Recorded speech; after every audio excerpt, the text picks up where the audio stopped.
Bismillahirrahmanirrahim. Assalamu alaikum dear students. How are you? I hope you'll be fine. This is new syllabus primary mathematics workbook 5B. Chapter number 14 properties of four sided figures हम पढ़ रहे हैं और आज उसी से related हम कुछ क्वेश्चंस करने वाले हैं, तो वीडियो को एंड तक ज़रूर देखिएगा। अच्छी लगे तो लाइक कमेंट शेयर कीजिएगा। चैनल सब्सक्राइब नहीं किया तो प्लीज़ सब्सक्राइब कर लीजिए। तो बच्चों आ जाओ पेज नंबर 128 पर, और आज हम सीखने वाले हैं कि एक रोम्बस कैसे ड्रॉ किया जाता है। ड्रॉ करने से पहले ये समझ लो कि एक रोम्बस और एक पैरेललोग्राम में ज़्यादा डिफरेंस नहीं होता। पैरेललोग्राम हमने अर्लियर वीडियोस में ड्रॉ करना सीख लिया था। सिर्फ इतना डिफरेंस होता है पैरेललोग्राम और रोम्बस के अंदर कि दोनों में जो ऑपोजिट साइड्स होती हैं वो पैरेलल होती हैं, ठीक है। इसी तरह से जो ऑपोजिट एंगल्स होते हैं वो भी बिल्कुल बराबर होते हैं, और जो दो एंगल्स होते हैं आपके दो पैरेलल लाइंस के बीच में उनका सम भी 180 डिग्री होता है। ये तीन प्रॉपर्टीज़ दोनों में बिल्कुल बराबर होती हैं। सिर्फ एक प्रॉपर्टी में डिफरेंस होता है जिसकी वजह से एक को पैरेललोग्राम और दूसरे को रोम्बस कहते हैं, ठीक है। और वो कौन सी प्रॉपर्टी है? वो सिर्फ ये है स्टूडेंट्स कि एक रोम्बस के अंदर चारों साइड्स आपकी इक्वल होती हैं लेंथ में, जबकि पैरेललोग्राम के अंदर चारों साइड्स बिल्कुल इक्वल नहीं होती। बिल्कुल ऐसे समझ लो कि जैसे एक स्क्वायर और एक रेक्टेंगल बिल्कुल एक जैसे होते हैं, सिर्फ इनके अंदर क्या डिफरेंस होता है कि स्क्वायर में चारों साइड्स बराबर होती हैं और रेक्टेंगल के अंदर सिर्फ ऑपोजिट साइड्स इक्वल होती हैं। इसी तरह से बिल्कुल रोम्बस और पैरेललोग्राम भी सेम होते हैं, सिर्फ रोम्बस के अंदर चारों साइड्स बराबर होती हैं और पैरेललोग्राम के अंदर सिर्फ ऑपोजिट साइड्स इक्वल होती हैं। तो अब इस चीज़ का आपको ध्यान रखना है कि जब भी आप रोम्बस ड्रॉ करेंगे तो उसके अंदर चारों साइड्स इक्वल होनी चाहिए, ठीक है। अब हम ये सीखते हैं कि हम एक रोम्बस कैसे ड्रॉ कर सकते हैं, ठीक है। तो इसके लिए हम स्टार्ट करते हैं। अब की दफ़ा हमसे कहा है कि KLMN एक रोम्बस है जिसके साइड्स जो है वो 4 सेंटीमीटर हैं। तो हम स्टार्ट करते हैं कि हम 4 सेंटीमीटर से ड्रॉ करेंगे। पहले हम एक रफ सा इसका स्केच ड्रॉ कर लेते हैं कि जो रोम्बस है हमारे पास वो 4 सेंटीमीटर्स का है, तो हमने इसको कह दिया कि ये 4 सेंटीमीटर है, ठीक है। और इसका नाम क्या रखना है हमें? KLMN। और उसके अंदर हमें ये भी बता दिया कि एंगल KLM जो आपके पास है वो कुछ 95 डिग्रीज है, यानी कि थोड़ा सा आपके पास वो बड़ा होगा एंगल 90 से, ठीक है। तो थोड़ा सा बाहर निकल रहा होगा। ये आपके पास है 95 डिग्रीज, और ये कौन सा एंगल है? KLM। तो ये K है, ये L है और ये M है, बाकी बच गया M।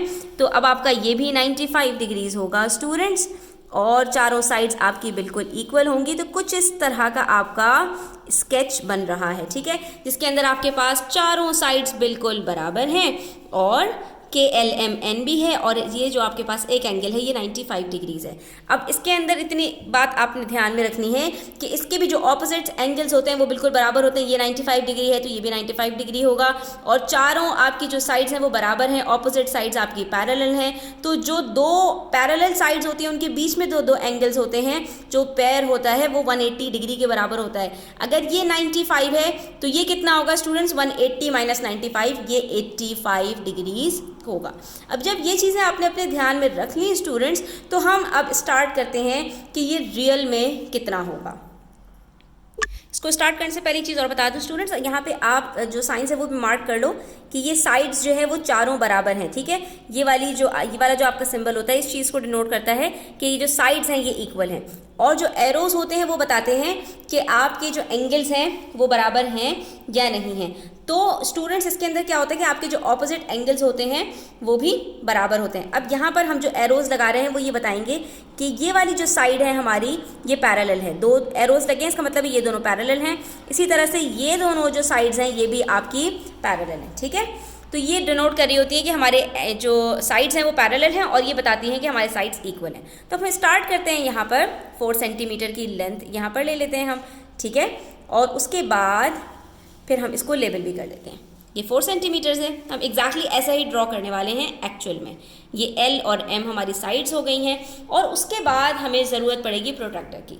अब हम स्टूडेंट्स हमसे कहा है इन्होंने जो एंगल L है हमारे पास ये 95 डिग्रीज है, तो हम यहाँ इस लाइन के ऊपर अपने प्रोट्रैक्टर को रखेंगे। बिल्कुल इसके सेंटर में हम प्रोट्रैक्टर के सेंटर को रखेंगे और यहाँ से 0 से मेजर करना स्टार्ट करेंगे।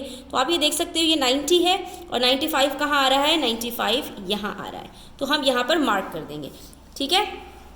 उसके बाद अभी हम इसको ज्वाइन नहीं कर रहे स्टूडेंट्स, हम सिर्फ ये देखेंगे कि हमारे पास 4 सेंटीमीटर्स कहाँ पर आ रहा है, क्योंकि आपने इस चीज़ को ध्यान में रखना है कि इसकी साइड्स हमारे पास 4 सेंटीमीटर ही होनी चाहिए। तो आप ये देख सकते हैं कि ये हमारी लाइन यहाँ से डॉट के साथ ज्वाइन हो रही है, लेकिन हम सिर्फ 4 सेंटीमीटर लेंगे क्योंकि ये 7 सेंटीमीटर है, तो 4 सेंटीमीटर्स पीछे जाइए। 1 2 3 4 यहाँ पे मार्क किया और ये हम यहाँ से ज्वाइन कर लेंगे अपनी लाइन को, तो ये हमारा 95 डिग्रीज भी बन गया और ये हमारे पास 4 सेंटीमीटर भी आ गया। ये दोनों साइड्स हमारी बिल्कुल बराबर हो गई हैं। ठीक है, जब स्टूडेंट्स आपने ये 95 डिग्रीज ड्रॉ कर लिया तो अब यहाँ पर आ जाइए, दूसरे साइड पर भी हम 95 डिग्रीज ड्रॉ कर लें, और या फिर हम देखें, अगर आप यहाँ से एग्जैक्टली इसी तरह ड्रॉ करना चाहते हैं तो आप यही ज़ीरो लेंगे और यहाँ से 95 डिग्रीज ड्रॉ कर लें। चाहे आप यहाँ पर 95 डिग्रीज ले लें और चाहे 95 को 180 में से सब्ट्रैक्ट करें, 85 डिग्री अगर आपको लेना है और आप यहाँ से अपने एंगल को स्टार्ट करना चाह रहे हैं तो ज़ीरो से स्टार्ट करके आप देख लें ये 85 डिग्री आपके पास यहाँ पर आ रहा है। ठीक है, सेम है, यहाँ से ज़ीरो लेते हैं तो ये 95 है, ये 95 है आपके पास, और यहाँ से ज़ीरो लेते हैं तो ये 85 है आपके पास, और 85 और 95 का जो सम होता है वो 180 डिग्री होता है। तो आप ये देख सकते हैं कि किस स्ट्रेट लाइन के ऊपर आपका 180 डिग्री कंप्लीट हो रहा है। ठीक है, तो अब मैं यहाँ पर अपना ये मैंने लिया डॉट, ये वाला डॉट नहीं है, ये वाला डॉट है। ठीक है, और यहाँ से फिर मैं अपना मेजर करूँगी, पहले ज्वाइन करूँगी यहाँ से। ठीक है, तो ये अब आप देख सकते हैं कि डॉट और डॉट ये हमारा बिल्कुल एक ही रूलर के ऊपर एग्जैक्ट सेम लाइन के ऊपर आ रहा है। अब यहाँ ये 8 सेंटीमीटर्स पर है, हमें 4 सेंटीमीटर्स तक पीछे जाना है। 1 2 3 4, ये मैं यहाँ तक आ गई और इसके बाद मैं इसको ज्वाइन कर लूँगी तो ये भी मेरे पास 4 सेंटीमीटर्स हो गया। ठीक है, ये भी लेंथ मेरी बराबर हो गई। अब सिर्फ हमारे पास ऊपर वाली लेंथ बच गई है, इसको भी हम मेजर कर लेते हैं कि ये हमारे पास 4 सेंटीमीटर्स है या नहीं। तो आप ये देख सकते हो एग्जैक्ट 4 सेंटीमीटर्स है हमारे पास, 0 से लेके 4 सेंटीमीटर। हम इसको ज्वाइन कर लेंगे और ये हमारे पास यहाँ पर रोम्बस कंप्लीट हो गया। ठीक है, ये भी हमारे पास 4 सेंटीमीटर्स की लेंथ है। ये देखा आपने कि हमने कितनी आसानी से इसको ड्रॉ कर लिया।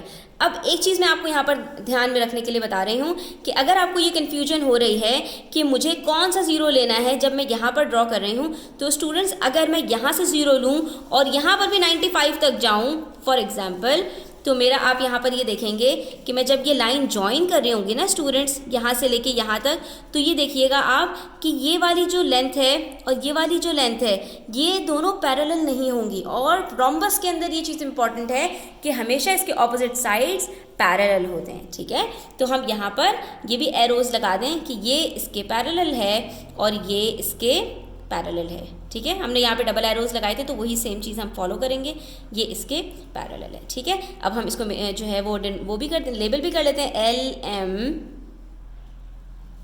LMKLMN। ये हमारा यहाँ पर रोम्बस कंप्लीट हो गया। आप देख सकते हैं स्केच के अंदर जो हमने ड्रॉ किया था समहाउ वही हमारे पास रियल में बन गया, हमने थोड़ा सा एंगल अपना ज़्यादा ले लिया था। ठीक है, आइए अब इसी तरह से हम क्वेश्चन नंबर 4 करते हैं और देखते हैं कि इसको हम किस तरह से सॉल्व कर सकते हैं। अब यहाँ पर हमारे पास है PQRS एक रोम्बस, जहाँ पर PQ हमारे पास 5 सेंटीमीटर है और एंगल RQP 115 है। तो हम इसका रफ स्केच ड्रॉ करते हैं और फिर सेम इसी तरह से हम अपना रोम्बस ड्रॉ कर लेंगे। ठीक है, तो सबसे पहले हमने स्केच बनाया, रफ स्केच स्टूडेंट्स। सबसे पहले हमने देखा कि हमारे पास ये जो PQ है ये बराबर है 5 सेंटीमीटर के, हमने 5 सेंटीमीटर इधर ले लिया। ठीक है, और उसके बाद चारों साइड्स हमारे पास 5 सेंटीमीटर की हमने रखी, तो ये हमने एरोज लगा दिए अपने कि जो बता रहे हैं, ये साइंस लगा दी कि ये चारों साइड्स इक्वल है। PQRS है, एंगल हमारे पास जो Q है वो कितना है 115 डिग्री, तो हमने यहाँ पर इसको 115 डिग्री ड्रॉ कर लिया। तो अब ये एक 5 सेंटीमीटर है, तो इसका मतलब है चारों 5 सेंटीमीटर है। हम यहाँ पर जो बेस ले रहे हैं स्टूडेंट्स वो हम ले रहे हैं QR की, आप कोई सी भी ले सकते हैं क्योंकि रोम्बस के अंदर चारों बराबर होती हैं। तो इसके अंदर हम जब स्टार्ट करेंगे तो हम यहाँ से QR को ले लेंगे 5 सेंटीमीटर्स। हमने ये 5 सेंटीमीटर ड्रॉ कर दिया। ठीक है, और हमने इसका नाम रख दिया QR।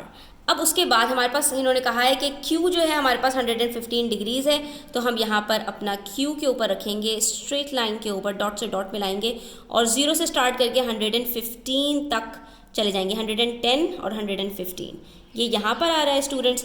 हम अपने डॉट से डॉट को मिलाकर और 5 सेंटीमीटर्स तक ड्रॉ कर लेंगे। ठीक है, ये आप देख सकते हैं थोड़ा ही सा कम है, तो हम यहाँ 6 सेंटीमीटर से 1 सेंटीमीटर तक चले जाते हैं।